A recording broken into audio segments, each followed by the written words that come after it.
All right, the PC police now going after the actual police for the way they're describing suspects. Chances are you've heard officers say they're looking for a guy or a girl who may be black or could be white. But a new law in New York City would ban them from stopping suspects based on descriptions alone. How would that disturb the job and make the job harder for detectives like Rod Wheeler? He's a former detective and joining us this morning. Rod, descriptors like, for example, you can't say white male running away with somebody's purse, black male running the other way with somebody's car?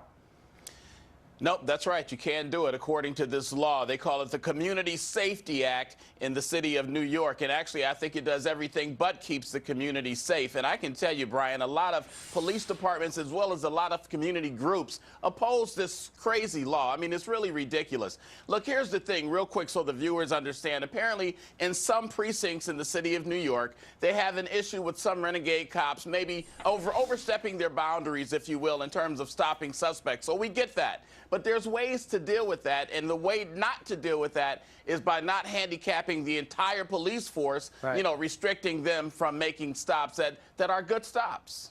So you can't say there's a cross-dressing pickpocket in Times Square, go get her or him.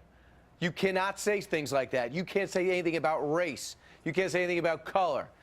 You can't talk about religion, ethnicity. Right. So how do you Right. describe a human being is running away with my wallet?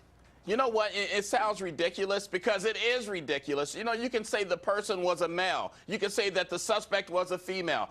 If the person even walks with a limp, Brian, you cannot say that physical attribute about that individual because that could be considered profiling. It has to be one of the most ridiculous laws I've ever heard of. So what kind of power does a police force like the NYPD have in a situation like this when politicians try to be politically correct? You know what? Unfortunately, they don't have a lot of power. Now, the police officers, even in the city of New York, they do a tremendous job. Are there issues? Are there problems? Yes, there are all across the country, not just in the city of New York. But again, there's ways that we internally can deal with those issues. But you don't handicap, right. You don't handcuff the police officers with a law that's as barbaric as I've ever seen. Rod, there's a big debate here about stop and frisk. Commissioner Kelly says it's keeping people alive. I see some parents around here, African-American parents, say the same thing. Others are outraged, say it's profiling. Where do you stand? Well, I can tell you this. Look at the statistics, okay? Look at the data. The data is clear that the city of New York, as well as all metropolitan areas across this country, the crime rate has dropped significantly. And it's not only because of the community being involved, but it's because of police officers, I think, doing a better professional job. So I think overall we're doing a great job. Are there problems? Like I said, Brian, yes, there are. But again, this kind of law takes us a step back, and it's not a law that's good for the betterment of all people. And it was good as one male to talk to another male about things in a generic way. I appreciate Detective Wheeler, you joining us today. Sure. Thank you, Brian. All right.